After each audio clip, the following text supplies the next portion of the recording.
400년 전 그날을 만나다. 1592년 도요토미 히데요시의 일본은 정명가도 명나라로 가는 길을 내라며 일방적으로 전쟁을 일으켰다. 전쟁을 준비한 일본군의 총병력은 30여만 명에 이르렀다. 음력 4월 13일 오전 고니시를 선봉으로 일본 오우라항을 떠난 이들은 그날로 부산포에 상륙해 전투를 벌였다. 부산진 첨사 정발이 이들과 싸우다 숨졌고 부사 송상현도 그들의 칼날 앞에 쓰러졌다.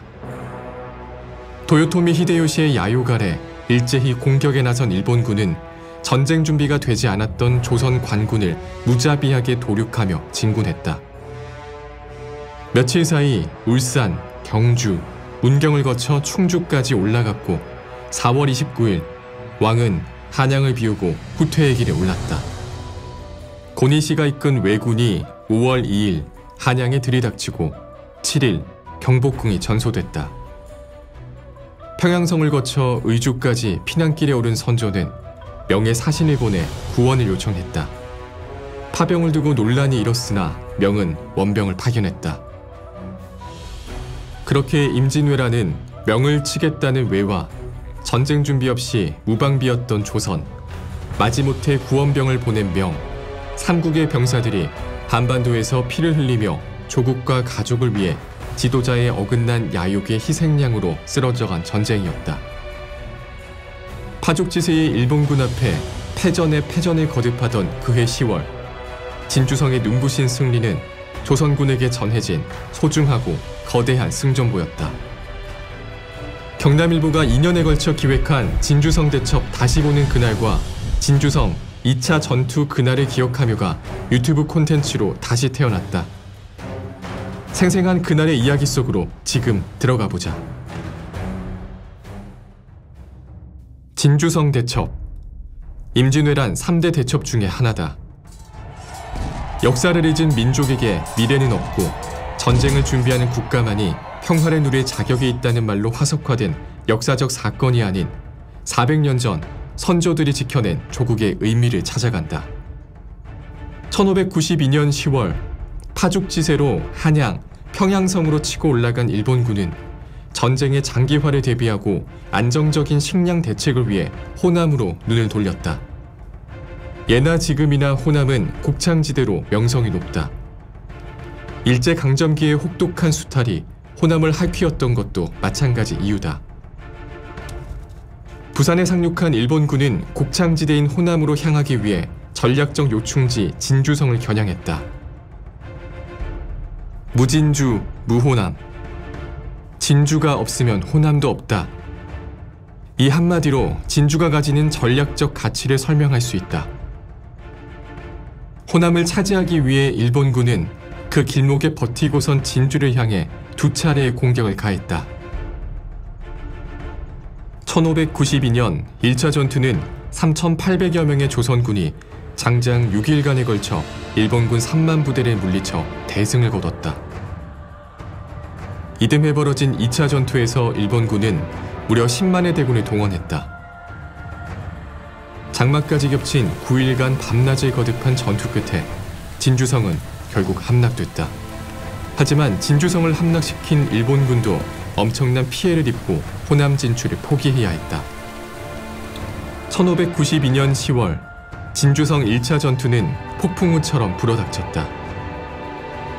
임진왜란이 발발하기 전 통신사로 일본에 다녀온 바 있는 김성일이 쓴 학봉집은 1차 대첩 당시에 급박했던 진주성의 상황을 이렇게 묘사했다.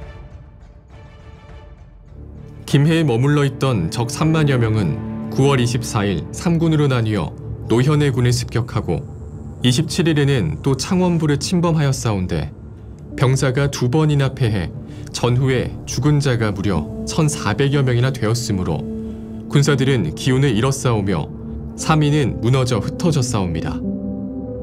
적의 무리는 이긴 기세를 타서 그 세력이 마치 풍우가 싸와 이달 2일에는 함안에 함락하고 5일에는 선봉 외적에 기병 1,000여 명이 곧장 진주 동쪽인 마현 북쪽 봉우리에 이르러 형세를 살피고 마구 달려 군세가 요란하였습니다.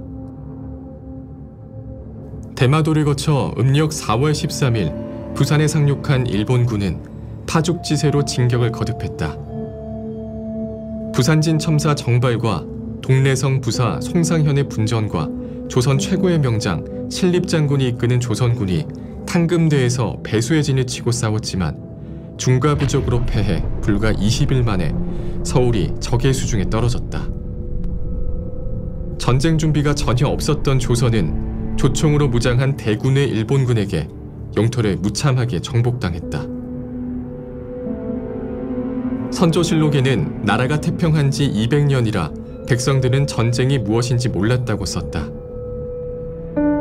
평안도와 함경도까지 속절없이 밀리던 조선군은 이순신 장군의 수군이 연전 연승을 거두고 명나라의 원병으로 육지에서도 조금씩 반격의 실마리를 찾기 시작했다. 더욱이 곳곳에서 일어난 의병은 전쟁의 양상을 변화시켰다. 이순신 장군이 제해권을 완벽하게 장악하고 의병의 발호에 배후를 교란당한 일본군은 점차 보급 조달마저 어려워졌다. 그런 일본에게 호남 침공은 곡창지대를 확보하고 이순신 장군의 근거지를 장악해 조선 수군을 견제하겠다는 일석이조의 효과를 거둘 계략이었다. 그러기 위해선 관문인 진주성을 반드시 손안에 넣어야 했다. 조선 역시 진주성의 중요성을 잘 알고 있었다. 학봉 김성일은 선조실록에서 진주는 남쪽 지방의 거진으로 양도의 요충지에 위치하였으니 이곳을 지키지 못한다면 적이 반드시 호남을 침범할 것입니다 라고 했다. 의병장 김천일 역시 진주는 호남과 매우 가까이 있어 실로 입술과 이처럼 서로 의지하는 형세이다. 진주가 없으면 호남도 없다고 진주성의 중요성을 강조했다. 그런 진주성을 향해 도요토미 히데요시, 풍신수길의 정복 야유 아래 마침내 일본군의 진군이 시작됐다.